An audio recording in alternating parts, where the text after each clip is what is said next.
పట్టించుకోను. పక్షులు మీకు దారి చూపిస్తాయి. ఓకే, అంతా రెడీ. లంచ్ కొన్ని నిమిషాల్లో మీ ముందుంటుంది.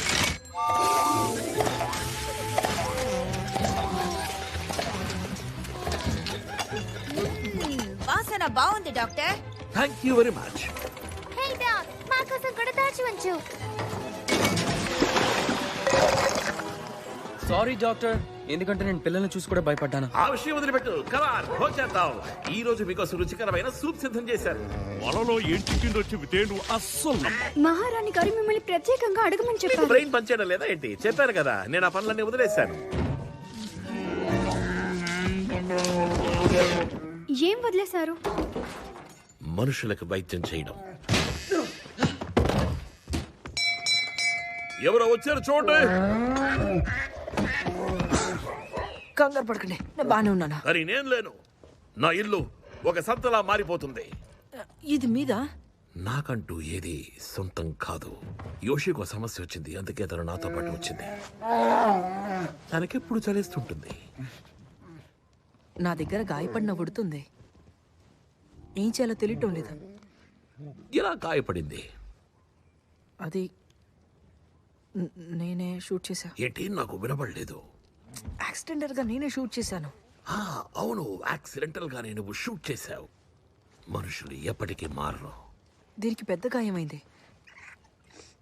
ప్లీజ్ సహాయం చేయండి.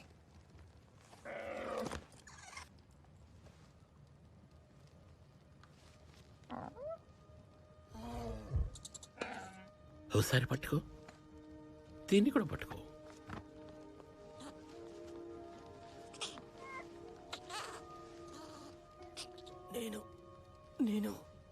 నేను ఇంత అందంగా ఉండి కూడా చనిపోవాలా?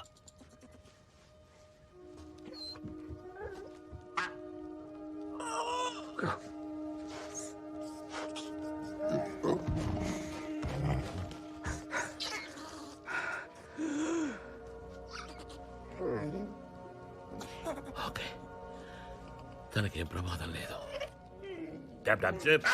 ల్యాంప్స్ ఆన్ చేయండి, సర్జరీ కానీ సిద్ధం చేయండి. అక్కడ మహారాణి ప్రాణాలు ప్రమాదంలో ఉన్నాయని చెప్తుంటే ఇక్కడ మీరు ఉడతకి వైద్యం చేస్తున్నారా? ఓ, నా గురించి మీకు పూర్తిగా తెలీదు. తన కింద పడేయద్దు. అందరూ సిద్ధం అవ్వండి. కోడ్ రెడ్, అందరూ సిద్ధం అవ్వండి. వారిని డాక్టర్ మళ్ళీ తిరిగి వచ్చాడు. నీకేం కాదు మిత్రమా. ఈ పనులు చేసి చాలా రోజులైంది. అన్ని డాక్టర్ కి నచ్చినట్టే చేయండి. కంగారు పడద్దు, మేమంతా నీతో ఉన్నాం.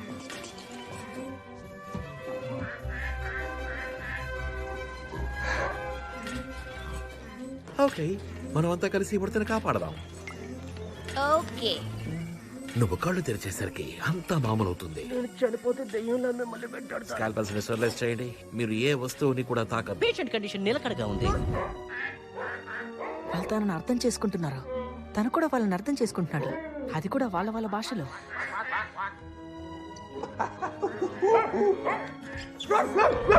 గుండె ఎడమ భాగాన్ని డీల్ చేస్తున్నావు. అద్భుతం. వావ్. ఫోర్సప్స్ ఇవ్వు. తీసుకోండి. అది సెలరీ పీస్ కదా. ఫోర్సప్స్ ఇవ్వు. డాబ్. ఓ సారీ, తీసుకోండి. మళ్ళీ సెలరీ ఇస్తున్నావు. ఫోర్సెప్. అది క్యారెట్ కదా. ఫోర్సెప్. సెలరీ ఒక డిఫరెంట్ పీస్. అర్థమైంది. ఫోర్సెప్. నో, మళ్ళీ సెలరీ ఇస్తున్నావు. ఏం పర్లేదు, నేను వెళ్ళి తీసుకుంటాను. జంతువులతో ఎలా మాట్లాడాలో నేను తెలుసుకుంటున్నాను. చిచి, ఫోరెడ్ తుడు. నా ఫోరెడ్ కూడా తుడు. నీ కనుక టైం ఉంటే. ఓ సారీ. నేను కూడా ఇక్కడే ఉండిపోయి తనకు అసిస్టెంట్ గా మారిపోతాను. మహారాణి గారు ఈ స్థలాన్ని ప్రకృతి రక్షణ కోసం నియమించారు. ఆవిడ చనిపోతే ఈ స్థలం అంతా ట్రెజరీ సొంతం చేసుకుంటుంది. అప్పుడు ఇది వీళ్ళకి దూరం అవుతుంది. మూసేస్తారా? అయిపోయింది. అద్భుతం డాక్.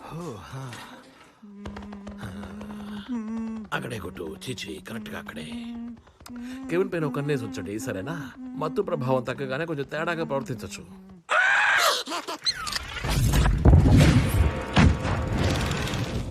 ప్రతీకారం. ఓకే ఓకే, సరదాగా గడిపింది చాలు. ఇప్పుడు మీరు వెంటనే వెళ్ళి క్వీన్ కి హెల్ప్ చేయాలి. కొన్ని పనులున్నాయి, ఆమెను ఎప్పటికీ చేయను. మనుషులతో నేను పని చేయను. ఈ ఇంటిని వదలను. స్నానం కూడా చేరు. ఎక్సర్సైజ్ కూడా. మనసులోని బాధని బయట పెట్టాడు. తొందర తొందరగా లే జాన్. ఒకవేళ రాణి చనిపోతే ట్రెజరీ ఈ స్థలాన్ని తీసేసుకుంటుంది, మనం ఇంటిని కోల్పోతాం. నువ్వు ఏవేవో ఊహించుకుని మాట్లాడుతున్నావు పోలీ. ఈ డీడ్ జీవితాంతం వరకు ఈ మధ్య చెక్ చేశాను, నాకు ఇంకా బాగా గుర్తుంది. క్వీన్ చనిపోయే వరకే జాన్, నువ్వు కాదు. చూసుకోవచ్చుగా, నా మీద చూశారు. ఆ కాంట్రాక్ట్ ని తెలిసి కూడా ఈ కోతులతో అనవసరంగా చదివించాను. ఎలియట్, ఎల్సీ, మిమ్మల్ని జాబ్లోంచి తీసేస్తున్నా. పరిస్థితి చాలా దారుణంగా మారుతుంది. మనల్ని ఇంట్లోంచి బయటకు పంపిస్తారు, అది కూడా వేటాడే సీజన్ లో. ఏంటి లేదు లేదు లేదు లేదు, రిలాక్స్ రాణి చనిపోతే మనల్ని గెట్టేస్తారా? వాళ్ళు మనల్ని వేటాడుతారు. అందరూ సైలెంట్ గా ఉండండి. తన పరిస్థితి ఎలా ఉందో చూడు. భయపడకండి, నాకు జూ తెలుసు, రీజన్స్ పార్క్ జూ. అందరూ మీ బ్యాగ్స్ సర్దుకోండి. నువ్వు క్వీన్ కి సహాయం చేయకపోతే మనమంతా వెళ్ళిపోవాల్సిందే. నువ్వు అబద్ధం చెప్తున్నావు. ఇప్పుడు నేను కౌంట్ చేస్తున్నాను. నేను ఇప్పుడు కౌంట్ చేస్తాను. 1 3 2. సరే, నేను చేస్తాను. వెళ్ళడానికి మీరు బ్యాగ్ సర్దుకోండి డాక్టర్. నేను ఇలాగే వెళతాను. ఈ అవతారంతో వెళ్ళి వెళ్ళకూడదు. నా బ్యాగ్ తెచ్చుకుంటా. పట్టుకోండి. క్షమించండి డాక్టర్, మర్యాదగా నన్ను వదిలేయ్. మీకు అసలు నొప్పి అనేది ఉండదు. తనని రెడీ చేయండి. నీకెంత ధైర్యం ఉంటే హలో, హాయ్ గాయ్స్. అవును, ఎన్ని రోజులుగా ఈ ఘట్టంలో ఉంటున్నావు? ఏమో తెలీదు, ఇది ఏ సంవత్సరం? రేజర్ తీసుకొచ్చింది. మళ్ళీ సరళియే తీసుకొచ్చావు. తను ఎప్పుడు అంతేగా డాక్టర్.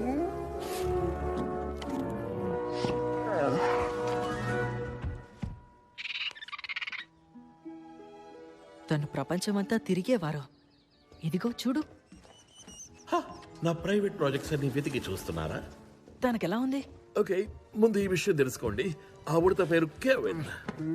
తొందరలో పూర్తిగా కోలుకుంటాడు. మేమంతా బాగా ఆలోచించుకున్న తర్వాత ఒక నిర్ణయం తీసుకున్నాం. బకింగ్హామ్ ప్యాలెస్ వరకు మేము మీకు తోడుగా రాబోతున్నాం. నువ్వు ఎక్కడి నుంచి అయితే వచ్చావో అక్కడికే తిరిగి వెళ్ళిపో.